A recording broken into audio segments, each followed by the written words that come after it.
Also, we wanted to talk briefly, if we haven't already, about just how important bass and drums are in your music and your perception, right?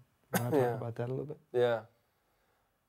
Well, bass and drums are important in any music, but in my case, I guess,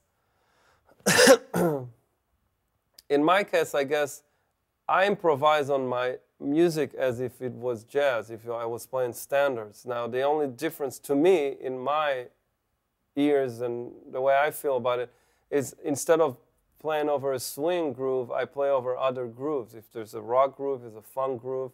But the basic improvisation and the whole idea behind it is jazz.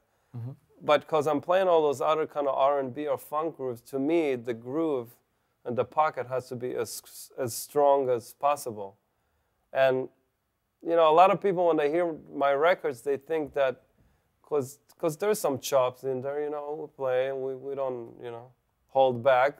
So they think that's what it's about, and it's really not about that. For me, the bass and the drums has to just groove as hard as possible. And again, that's kind of a mistake that a lot of people kind of tend to have, where they hear more of the flashy stuff and less of what's really behind it. And that makes it all sound good. Exactly. And to me, that's like the main thing. And I get a lot of people ask me that they want to play with me, and they send me like videos, they send me this stuff where the drummer plays a drum solo, and I was like, I don't care about that, just give me a good groove, you know? And it's the other way around, where if I've done some of my music in a clinic where somebody just kind of came and played, and you suddenly realize that, you know, some of the guys, when they play, they go like, oh, wow, it's actually not as easy as I thought it is, because to groove hard is hard, you know? It's not like, it's not a joke, you know?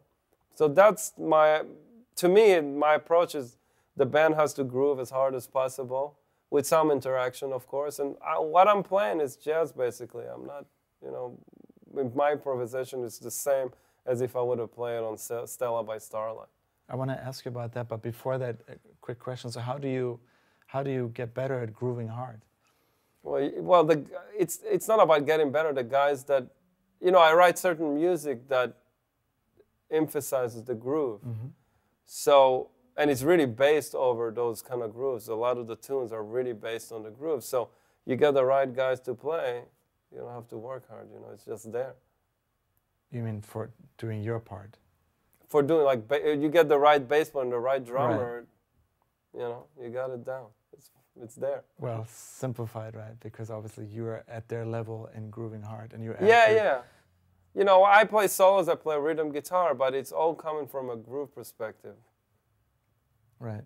So it's all, even if I play solo, that's what I was saying before about rhythm guitar. It's really important, you know, if you don't have really good rhythm, even when you're solo, it's just not going to sound exactly right, or it's not going to sound as strong. Yeah.